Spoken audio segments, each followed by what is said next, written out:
Hercule Poirot is, for me, much more than the character on the written page. Hercule Poirot, for me, almost is a real person. You're a detective.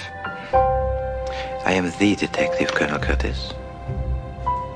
He is the person who was responsible for my life for 25 years. The truth, it has the habit of revealing itself.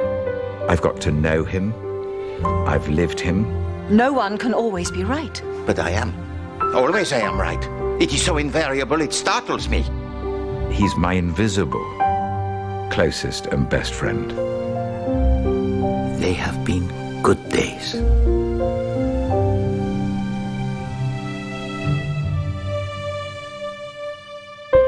Agatha Christie's Poirot premiered on television in 1989. Voila. Is there nothing to which Hercule Poirot cannot turn his finger? A quarter of a century and 13 series later, it's a global phenomenon watched by 700 million viewers in 100 countries worldwide. It's 6 in the morning. Thank you very much, thank you. And Sean, my driver, is taking me to work. I'm heading to Pinewood Studios to film the last series of Poirot. This will be one of the hardest days of my acting life, because today, Poirot will die. I say, old chap, you're looking pretty awful. Don't you think I should call a doctor? Oh, what good would that do? No, mon ami. What will be, will be. Getting into character is a very detailed process for me, beginning from the moment I'm dressed and I get into the car with Sean driving me, because at that point, I'm learning lines. But then I go to makeup, and then the serious business of the day begins for me. David is a method actor. He dieted for probably about 9 months to lose, I think, about 2 stone. I'm all right, it's got a little block. Whereas in all the other films, he looks like a robust little man. In Curtain, he looks like a little sack of bones in a suit. But it'd be good if it helps him look really, really ill. Agatha Christie does the most extraordinary thing. It's the only story in which you see Poirot as a little old man. And it's told through the eyes of Captain Hastings. Hastings? The key to it for me is that moustache. Once that moustache goes on that lip, I think it's true to say that you will be speaking to Hercule Poirot. Make sure that it does not droop a little here. Yes. Yes, that is better. Curtain, Poirot's last case, was written by Agatha Christie in 1942. Intended for publication after her death, it was hidden in a bank vault for 30 years before publication in 1975. He knows he has to die. Yes. He could never take the ignominy of being accused of a murder and then hung. We all knew that the final scenes were coming up, and we, in a sense, prepared. But it was nevertheless a most remarkable atmosphere. Huge soundstage at Pinewood, with a set built in the centre of it. The room itself, which contained a bed and walls in which he was going to die, was not crowded. It was deliberately kept quiet. Setting? And now, I need to think. But Poirot, go down to breakfast, mon ami. The case, it is ended. And outside, the set itself, the rest of the crew, was exceptionally quiet. Sheila, David's wife, was sitting beside the sound man.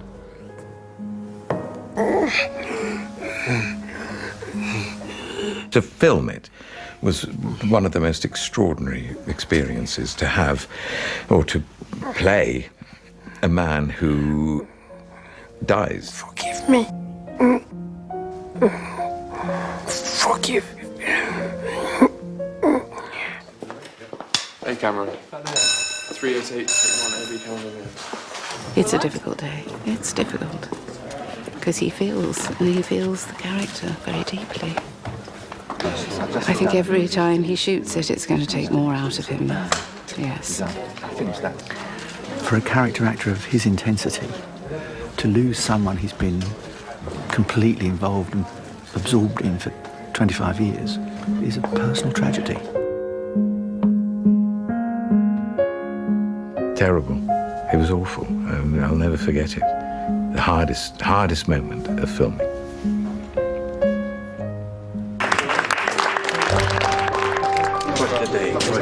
What a moment. When Curtain was published, such was the sensation at the news of Poirot's death that it made the front page of the New York Times. It showed the extraordinary impact of a strange little character who for many had seemed like a real person. Hercule Poirot has been the most important role in my acting career. You might think you know Poirot, but I'd like to show you what goes on inside those little grecelles. Along the way, we'll find out why this remarkable little man is so loved around the world. To begin to understand Poirot, we need to go back to the beginning. I am on my way to the seaside town of Torquay and remembering a visit I made 25 years ago. He said to me, I've been offered the role of Poirot. He said, what do you think? I said, well, I should take it. I wouldn't hesitate. I said, the only piece of advice I give you is it's going to change your life. And he said, oh, don't be so silly. I said, well, it will. So, this is a very special place. Agatha Christie's house. Greenway was Agatha Christie's summer home from 1938 until her death in 1976. Soon after I was cast as Hercule Poirot, I was invited here to meet her daughter. I remember one particular lunch I had with Agatha Christie's daughter, Rosalind, and her husband, Anthony Hicks. And they said to me, we want the audience to be able to smile with Poirot, but never laugh at him. And that's why you have been chosen to play the role. Getting the approval of Agatha Christie's family was crucial for me before my life as Poirot began. Today, I've come back to meet her grandson, Matthew Pritchard. I first met you, what, it was about 1989, wasn't it? I think you were on approval then. That was 1987 when I was on approval. But it was actually your dear mum who was very instrumental in giving me the nod and the wink, wasn't she? Absolutely, yeah. And she was very particular about her mother's work, and yes. I think perhaps you're one of the few people who've met her standards. Here we are in Devonshire, where Poirot was actually born. How do you think he came to be? Well, of course, that was long before my time. Yes. But I'm told that a bus drew up in Union Square in Torquay, and out of it trooped a whole busload of Belgian refugees, one of whom was a little man who, surprisingly enough, David, looked a bit like you. Do you fancy a pint of beer, if there's any left? No, merci. I cannot yet bring myself to enjoy the English public house. My grandmother must have seen him, and she must have thought, well, there's my detective. Poirot was introduced to the world in 1920 as a World War I Belgian refugee in Agatha Christie's first book, The Mysterious Affair at Styles. Poirot was an extraordinary-looking little man. He was hardly more than 5 feet 4 inches, but carried himself with great dignity. The neatness of his attire was almost incredible. Ah, voilà. As a detective, his flair had been extraordinary, and he had achieved triumphs by unraveling some of the most baffling cases of the day. The handwriting on this letter shouts your guilt. You are a heartless murderer. Because I never met your grandmother, only through the stories. What was she like as a person, though, Matthew? Well, the first thing I have to say is that you needn't have been in the least bit scared of meeting her because she was the kindest, gentlest person you would ever hope to meet. And she was much happier in a family atmosphere, like here at Greenway. But if she was in a restaurant, she'd quite often have a little notebook in her bag, and if she heard an interesting snatch of conversation, she'd scribble it down in her own inimitable, illegible handwriting.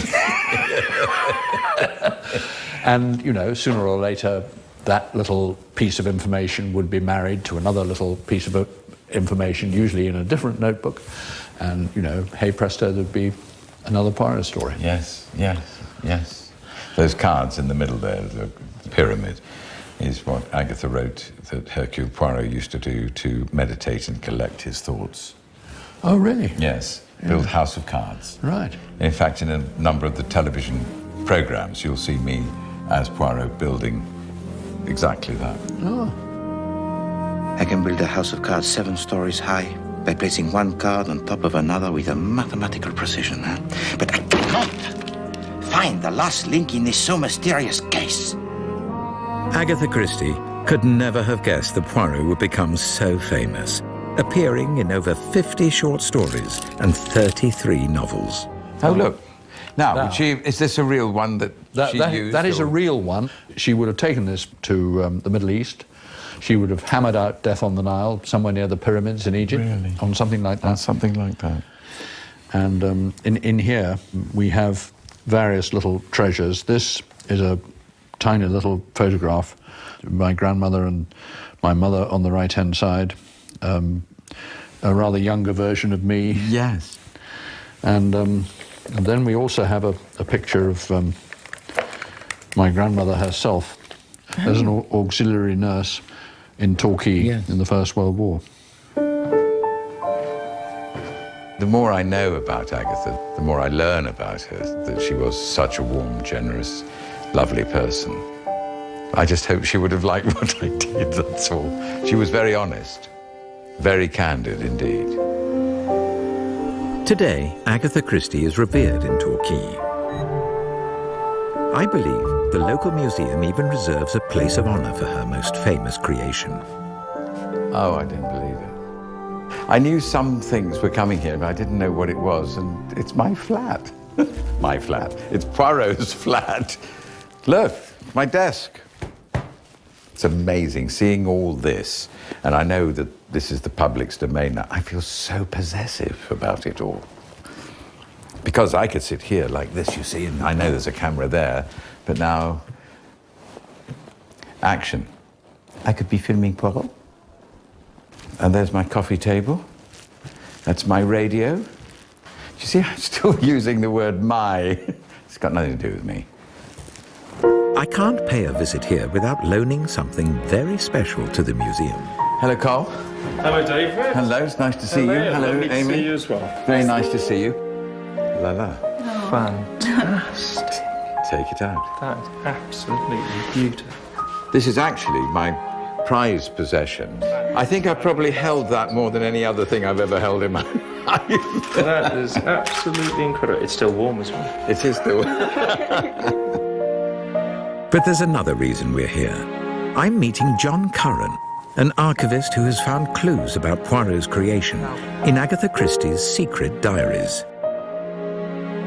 And there, look, Hercule Poirot, yes, written by Agatha Christie. So you can see here the mysterious affair at Styles. The plot was roughed out, and then came her dilemma, a detective story. Now, what kind of a detective? So she says, why not have a Belgian refugee? Because the refugees were in most countries at that stage. You're not selling onions, are you? Pardon? Your people come over here doing that a lot. What kind of man should he be? A little man with a somewhat grandiloquent name. Poirot, Monsieur Hercule Poirot. Poirot. Could never get my tongue around French. But I am Belgian, Monsieur, not French. Like many small, dandified men, he would be conceited, and he would, of course, have a handsome moustache.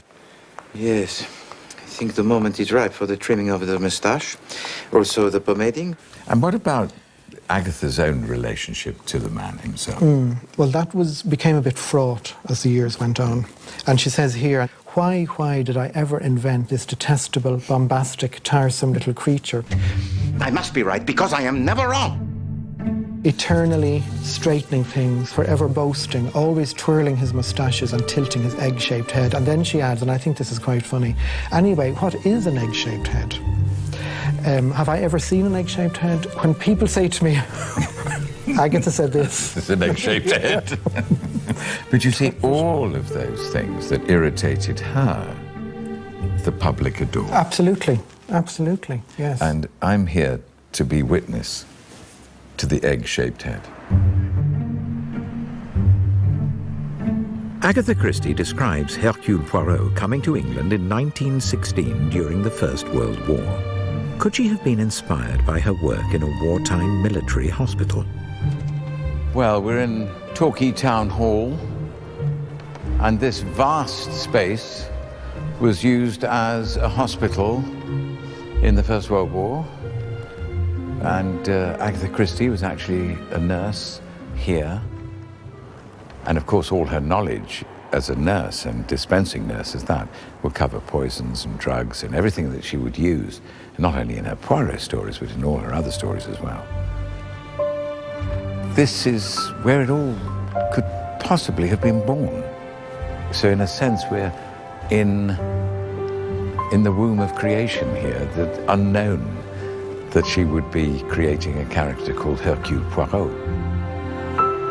In 1920, Agatha Christie put Poirot on the page. Soon, he was to become a star of stage and screen. Good evening, everybody. This is Hercule Poirot.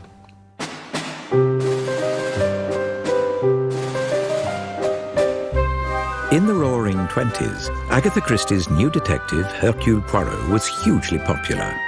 After only 4 books, he was set to appear on the London stage. I wish I could get into Doctor Who's TARDIS and go back to sitting in a London theatre in 1928 and witnessing for the very first time that the character of Hercule Poirot came to life, performed by Charles Laughton, one of the greatest actors that we had in those days, performing in a play called Alibi, which was an adaptation of the glorious novel The Murder of Roger Ackroyd. It was just like the detective of the novel walking into the room. The actor's makeup is perfect, the attitude, the way of holding his head. I have seen Poirot tonight. Poirot himself actually appears on stage as himself in the novel and the film we made called 3-Act Tragedy. I was certain that the person who murdered the Reverend Stephen Babington and Dr. Bartholomew Strange must have been present on both occasions, but not apparently so. And in every novel, she gives him his great, what we call the summing up, where he goes through all the people in the room, making them feel guilty for a crime they never committed, and pointing his finger at the guilty party. It's his moment of theatre. God damn you. What have you done? What have I done? It is you who have deceived me! Oh, yes, I think Poirot, if he wasn't a detective, I think he could have easily been a wonderful actor. Tell you what, I'll wager you 10 quid you can't solve the deadly shroud. You on? Sitting in the theatre here reminds me of one of the stories we filmed called Third Floor Flat, when Poirot, if I remember correctly, he had a terrible cold, and he goes to the theatre, and he goes to the theatre to watch a whodunit. Mother, are you all right? Oh, my God! Help her, someone! And Poirot is so conceited. In the interval, he even tears off a piece of paper and says, You don't open this now, only at the end. What is it? The name of the murderer, of course. His wife. Am I not correct, Mrs. Sadler? Oh, that's absurd. Oh, yes, the writer is an Sadler. imbecile. At the end of the play, he got it wrong. I was offered the role of Hercule Poirot in 1988. So many famous actors had played him before me, so I went back to Agatha Christie's novels to find her Poirot. I got a file of paper, a pen, and I started reading every single story. But I've never seen this little creation of Hercule Poirot portrayed as he was written in the book. So I wrote a list of 93 little notes about his character. Eh bien, tell me all that you have discovered. What's the first one? Belgian, not French. Has 4 lumps of sugar in tea or coffee, sometimes 3, and once or twice 5. Order and method are his gods. In the little gray cells of the brain lies the solution of every mystery. Always wears a hat when going out in the evening air. Will wipe dirty seats or benches with his handkerchief before sitting down. I had found his idiosyncrasies. Now I had to build his character. I shut my eyes and I think. One must always seek the truth from within. For me, it's the voice. Poirot is not really connected with his emotions. He's connected with his head. And therefore, I decided to give him a head sound. So, I could be talking to you as David Suchet. My voice is coming up from my emotions. Now it is in my mouth, and now it is going higher, higher in my brain, and I will put on his Belgian-French accent, and then I will speak as Hercule Poirot. Chief Inspector, you really ought to look to your elocution. Swipe me, there's nothing wrong with my lingo. But something was still missing. I went back to the books and found the final piece of the jigsaw, his walk. Poirot crossed the lawn with his usual rapid, mincing gait within his patent leather boots. Having found that, of course, I then had to learn how to do it. And that's the walk that became synonymous with my Poirot. Whitehaven Mansions, if you please. The same level of care went into the whole look of the television series. Here, in London's Charterhouse Square, the production team found the exterior location for Poirot's home. I really do love coming here. This is, of course, where Poirot lived. The name of the block in the book is Whitehaven Mansions, and he chose this particular block of flats, not because of its location or anything, but because it's symmetrical, and that for Poirot was la crème de la crème. I've come here to meet Poirot's first producer. David, how wonderful to see you. Brian Eastman. Well, this is so strange because I don't know whether I'm coming back into one of our sets or the real place, and of course this is the real place. But the set was based on it, wasn't it? Yeah, well, it was based on... But it was a decision, wasn't it, to have everything set in the 30s? Yes, because she wrote the Poirot novels over a period of about 60 years. And I felt that it was very important for a television show that we should be rooted in one particular era. And in the end, I thought, well, I'm actually going to root them all in one particular year. Yes. Dress them like 1936. Of course, this isn't our flat in the set. I mean, this is the real flat in this building. We used the outside of one of these flats. Which one was it there? Well, I remember we always used to count down from the top. 1, 2, 3. And that's that one, isn't it, with the vertical blinds? I think that was the one. Mr. Poirot, Mr. Poirot. Yes, Miss Lemon, yes. There's a letter, sir. A letter from Eliza Dunn. There! And the wonderful thing that I felt that you did was you managed to capture the peculiarities alongside the lovability. Yeah. And I think that is why people love him. But I had a wonderful team of actors around me, didn't I? That I was able to play off, and they were able to have their own life and their own worlds. Good heavens. Hugh Fraser as Captain Hastings. You think, oh, Hastings, he's a bit of a dunderhead. And maybe he isn't the brightest, but Hugh brought a fantastic intelligence to a man who apparently didn't have much. Well, if you don't want it on the sideboard, where do you want it? It is the smell, Hastings. It does not seem to fade. Oh, it's early days yet, Poirot. I gave him a bit of a spray with some cologne yesterday. Whose cologne, Hastings? Well, it was, I'll just... Right. Hastings? And Inspector Japp, Philip Jackson, who was always bested by Poirot. Right, who's the victim? And Miss Lemon, Pauline Moran, just brought that beautiful eccentricity to it. Abduction, addiction, adultery, see also under marriage. Bigamy, see also under marriage. Bombs. See also under marriage? I know from the mail I get and from how people react to the series, it's not just me, it's the whole look. It's production values, the props, the locations, and I couldn't have been given a better place to live for the man I played.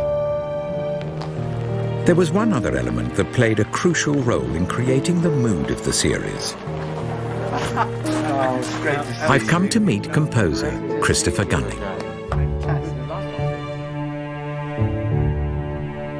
See all your BAFTAs up there? Well, one of them is for a programme called Agatha Christie's Poirot. There. There you are. If I just hum, dun, dun, dun, dun, dun, dun, they say Poirot. But you know, David, you know, one of many extraordinary things was that I presented Brian Eastman with 4 different tunes. And he rang up the next day and he said, well, I've listened to all 4 of them and number 4 is my favourite. Wow. And I was mighty disappointed because number 1 was mine. Why do you think I put number 1 at the beginning? Yes. And I can still remember it, actually. It went like...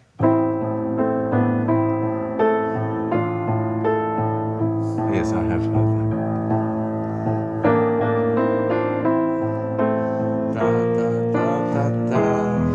that. It went something like that. And that was my clear favourite, but Brian didn't even give that a thought. And of course he was right and I was wrong. How did you decide that should be one of your theme tunes for Poirot? What is the process for you? I did read a script, so I thought about what sort of music would take us back to the 30s a little bit.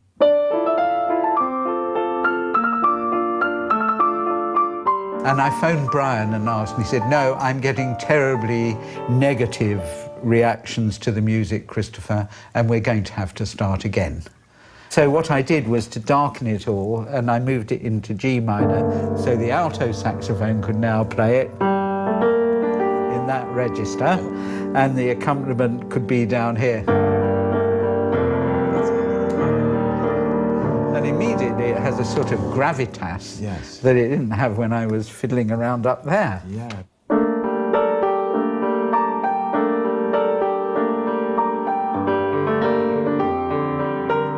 And you realised that my Poirot was not going to be jokey? Well, I thought it was still going to be fun at times, but I thought mostly we were going to chuckle with him rather than at him. Because that's exactly Rosalind Hicks, Agatha Christie's daughter, said to me, we don't want people to laugh at Poirot. No. We must smile and laugh with him. And that's what you've just done. Yeah. No, well, that idea was central to my thinking. Unbelievable. I'm sure it was.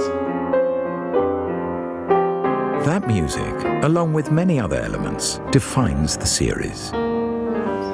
But what made Poirot such a popular character around the world?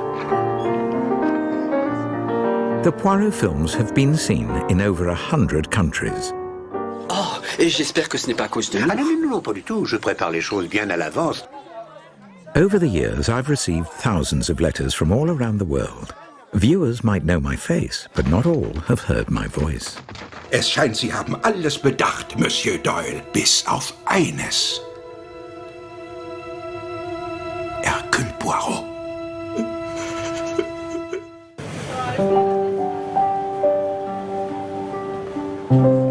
I had no idea Poirot would be so big outside Britain. Now I want to find out about his international appeal, and where better to do so than the country of his birth. Belgium. Pity Emily couldn't come. Still, I think she's right. Brussels is a far cry from Isleworth. Her loss is my gain. Ladies and gentlemen, welcome on board this service to Lille and Brussels. We will be... One of the aspects that really link us, Poirot and myself, is that both of us are, in a way, outsiders. Although I was born in England, most of my family on my father's side were from Lithuania. I certainly don't look like a typical Englishman, and that was Poirot as well. In all the stories, he's portrayed very vividly, but we know very little about his past. We know that he came to England retired, head of the Brussels police force, but we know very little about when he was a policeman there. Well, Poirot, how does it feel being back in Brussels again after so many years? In the eye of my mind, Chief Inspector, I have never left. Well, here we are. Most beautiful square in the world. Ah, it's fantastic. Look at it. The Grand Square in Brussels. I can actually remember filming here the Chocolate Box. And yeah, I played chess in this square. I remember that. The Chocolate Box was the only Poirot story that took us back to his past as a police officer in Brussels. Checkmate. It's told in flashback, so I had to lose over 20 years with the clever help of makeup and a hairpiece. I'd like a box that I can fill with chocolates, please. There's a murder, of course, and Belgian chocolates appear to be the cause of death. Of course, what we have to remember is that the chocolate might have tasted nice, but you wouldn't have lived very long to savor the aftertaste. My duties as a junior police officer involved my regular attendance at the court of the coroner. And you agree? The death of Paul Derola was treated by all those concerned as a matter of routine. Where I am now is in the Palace of Justice in Brussels. And of course, Poirot would have been very familiar with this place because this is the High Court. This is the highest court in the land. Superintendent Boucher, one moment if you please. Chantalier and myself, we would be very happy to investigate further the Derola case. His methods of detection are very basic. He's not a forensic detective. He likes clues, of course. Everything is in the clue. Jean-Louis, inside this envelope are crumbs of chocolate. I want you to tell me by your analysis exactly what they contain and whether or not they contain poison. He's far more of a psychologist. He's interested in people's minds. When he speaks with you, he always says, I listen to what you say, but I hear what you mean. For it was you, Madame Derola, who killed your son.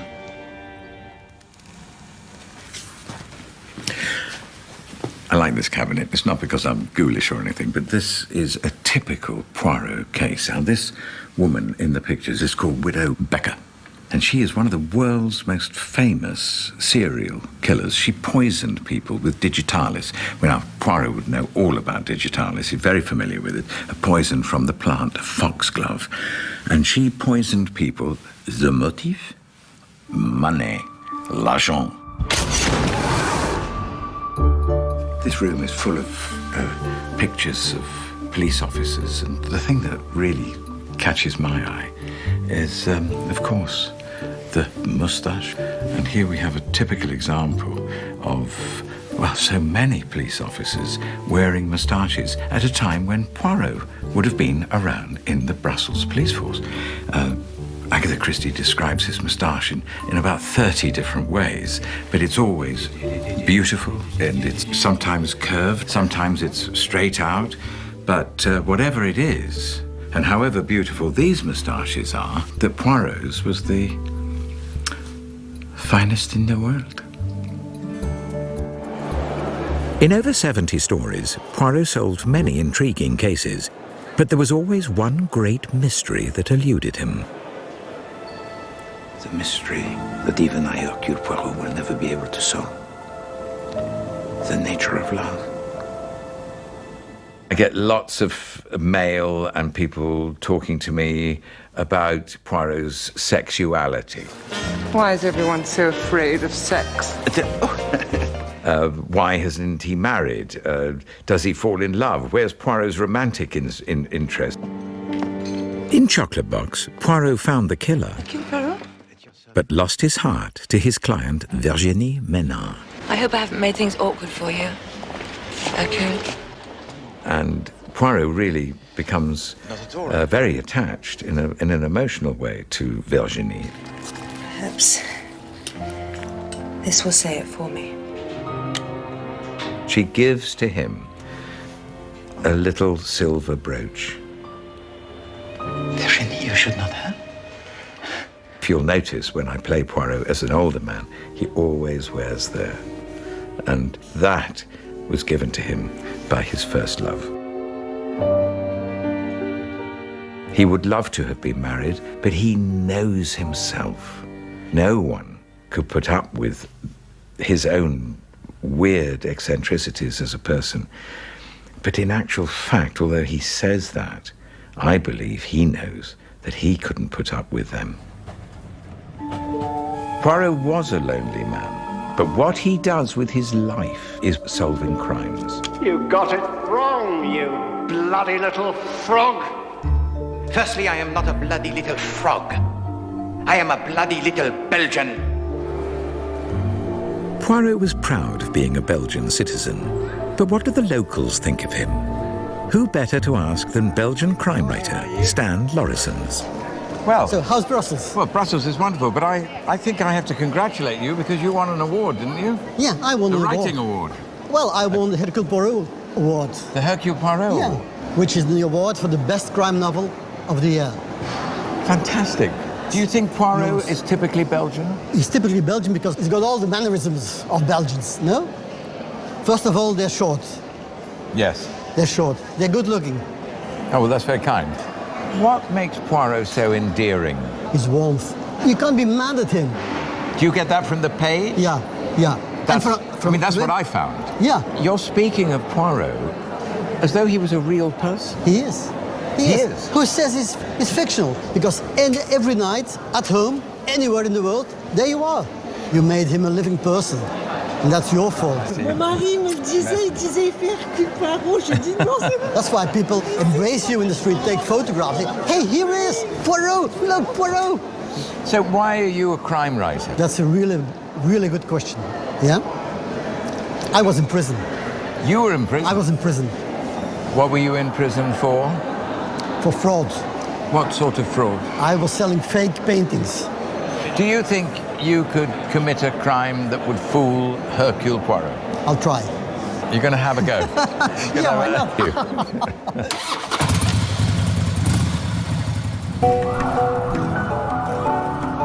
Even without the moustache, I'm always surprised to be recognized anywhere in the world.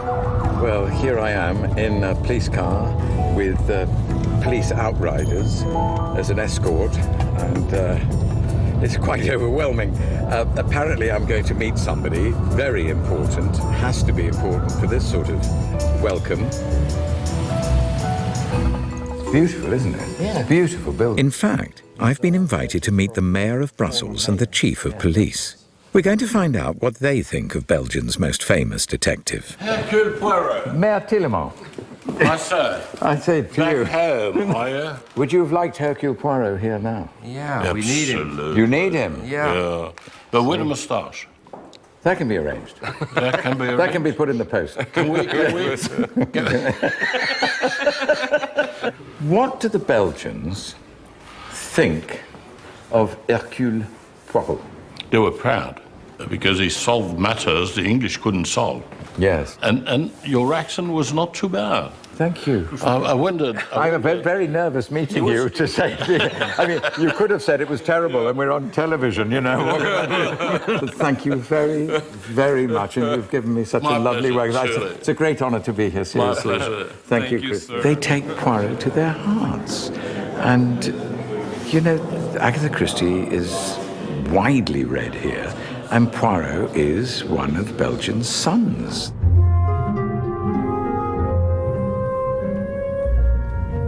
When I was studying the character of Poirot, I learned that there was some speculation about where he was born. I think Agatha is actually quite clear where he was born. He was born in Spa in Belgium. However, I'm on my way to a town that has claimed him, in a sense, to be one of its sons. There's something distinctly odd about the small town of Elizelles, 30 miles west of Brussels. They like to think that Poirot was born here. There he is. Local historian Pascal Hyde can even show me a birth certificate to prove their claim. So, look, here we are. Here is the birth certificate. Extrait de naissance d'Hercule Poirot. Here you have the name of your father. Yes. Jules Louis Poirot. Oui. And you have Godlieve van Prey, your mother. This is wonderful. It is absolutely extraordinary. There is my birth certificate. Born in Elzelles on l'Avril the 1st, April Fool's Day. Some Belgians might dispute the actual place of Poirot's birth, but there is no question about his commitment to his faith. What's interesting for me is that Agatha Christie makes him, being Belgian, Catholic. So he is a religious man. There is nothing in the world so damaged that it cannot be repaired by the hand of Almighty God. He believes that le bon Dieu, the good God, has put him on this earth to rid it of crime while he is still alive and able to do so. So part of Poirot's character is, in doing his job, he's actually serving God.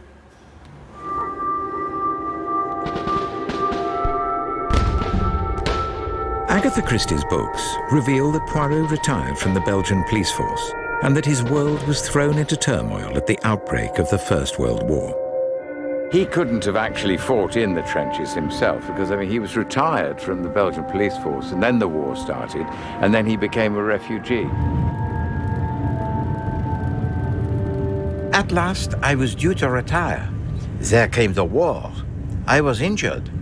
I came, a sad and weary refugee, to England.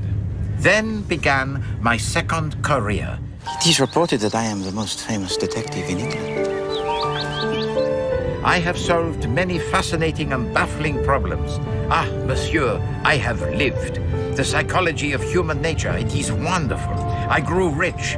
Someday, I said to myself, I will have all the money I need. I will realize all my dreams. It is gold, isn't it, when he speaks like that? Agatha Christie created an outsider that was true to life. His faith gave him his purpose, but I think his humanity and warmth is the secret of the character's success. But of all the crimes he solved, there was one case that would challenge him to breaking point. In the whole of Poirot's career, it was this story above all that seems to have captured the public's imagination. And if you would be so kind as to book for me a passage tonight on the Orient Express. I knew that even after 20 years of playing Poirot, this would be one of the most challenging performances of my career. Good morning, sir. Good morning. Welcome back. Nice to see you again. Thank you. Murder on the Orient Express was almost, for me, an untouchable. Obviously, because it was such a famous film with Albert Finney and it won Oscars. So I had quite a lot to live up to. I began researching Murder on the Orient Express by reading the book on the original restored train to Venice. Now, I'm going back to relive Poirot's most dramatic story and meet some old friends. It's such a pleasure to see you again.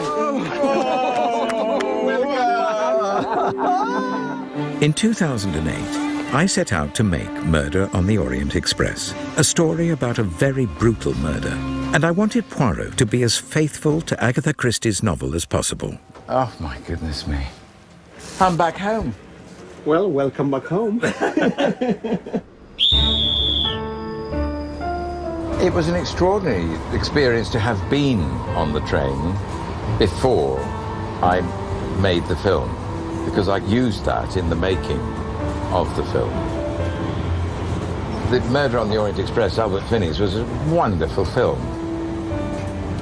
We had a different take on it. We took it much more seriously. In fact, the actual tone of the book is serious. I think the story has become legendary because to have 12 murderers, judge, jury, and executioners, was an extraordinary invention of hers. In the story, the train becomes stationary because of an avalanche. To be stuck inside this narrow tube made it very claustrophobic. That was the brilliance of her story. So, the guilty 12. Where I am now is where the big summing up took place, and this is where he makes his big reveal that not one person among them was the murderer, but they were all guilty of putting in the knife. No, you behave like this and we become just savages in the street. Where juries and executioners, that they elect themselves. No, it is medieval. The rule of law, it must be held high. And if it falls, you pick it up and hold it even higher.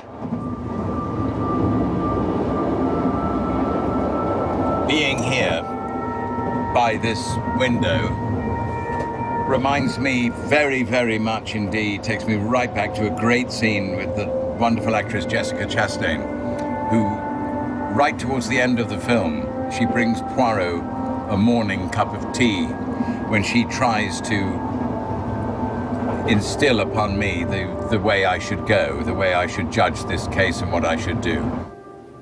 When you've been denied justice, you are incomplete. It feels that God has abandoned you.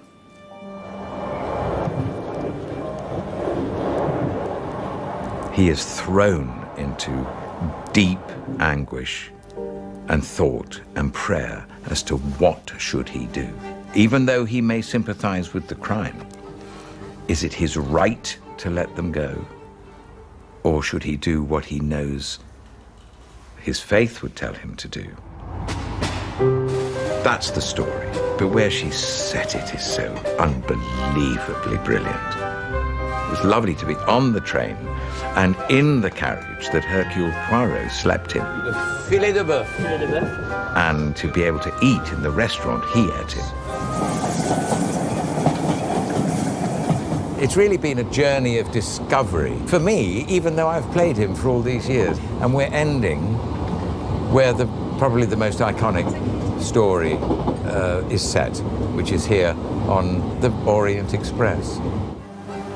In the 70 films I've played Poirot, Murder on the Orient Express was the one which showed him in a turmoil of conscience we'd never seen before, torn and tormented over what to do about this murder. Bye-bye. Thank you so much. In the end, he chooses to let them go. On the human level, he did the right thing. But as far as his faith is concerned and what it did to him, it really cost. Poirot understands the frailty of people, their passions, their hopes, and their dreams. It's a characteristic which I think is recognized and admired by viewers the world over.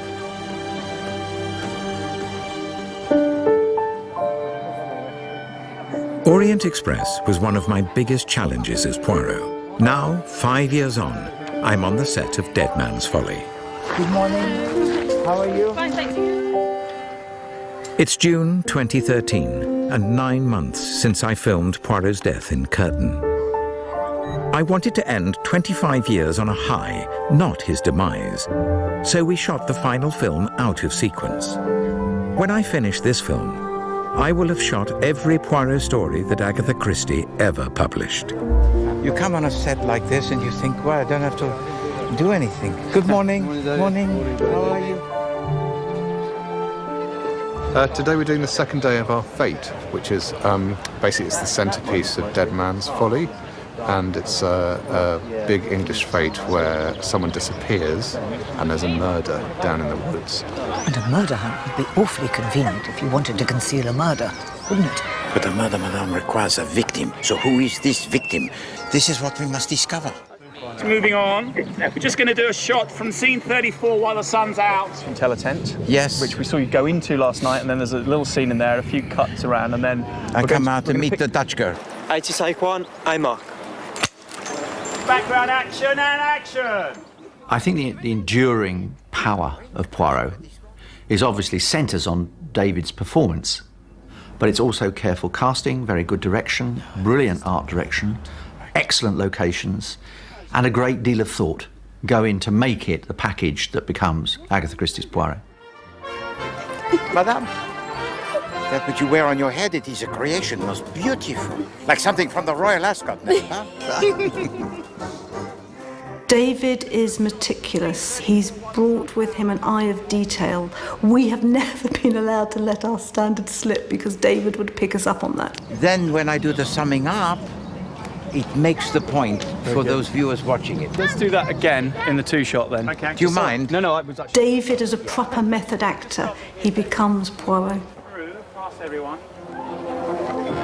I think there are many aspects of Poirot about his character that join me as David Suchet. I mean, yeah, I'm also tidy. I hope I'm not obsessive compulsive or whatever they call.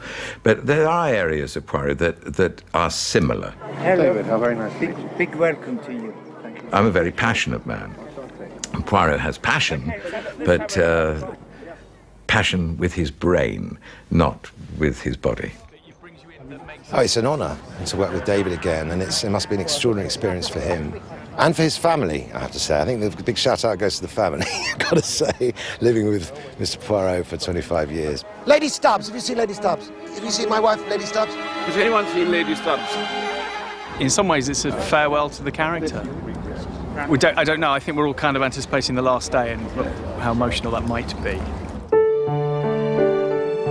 Agatha Christie's summer home provided the inspiration for Dead Man's Folly. So as a wonderful tribute to Poirot's creator, we have come to Devon, where my final shot will be filmed. I think it's a lovely way to end the series here. No, I feel pleased for David as well to have shot all of them and to have adapted all the novels, which I know is very important to him. It's a triumphant day. I won't see it in any other way as well. I won't. It's emotional, of course it's emotional. I won't pretend it's not emotional, but I feel very elated. Happy. They're filming the very last scene of the very last story of Poirot that will ever be made, with David Suchet playing Poirot. Et voilà. It doesn't feel like 25 years. If I look back, it's really my children growing up, my family, it's a quarter of a century of my life. And suddenly it's over.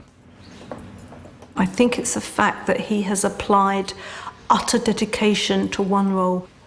Most actors do a role, put it down and walk away from it. David has never put it down. C'est bon. Merci. 515, take one. Hey, Mark.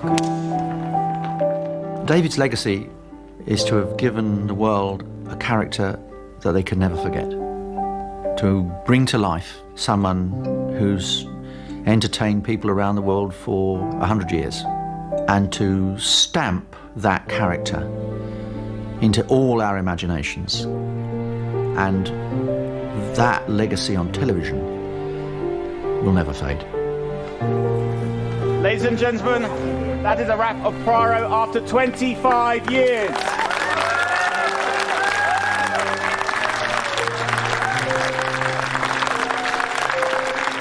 Thank you. Thank you. I would like to say to you, thank you for having me. I have enjoyed all the little adventures that I have solved. To you all, au revoir. Merci beaucoup. I really do look back with great thankfulness to be given that role and have allowed me the privilege of playing him over a period of 25 years. What a gift, and thank you. Okay, and everyone this way. 1, 2, 3. Yay! Fantastic. And again. 1, 2, 3. Yay! Brilliant. Wonderful. Well done.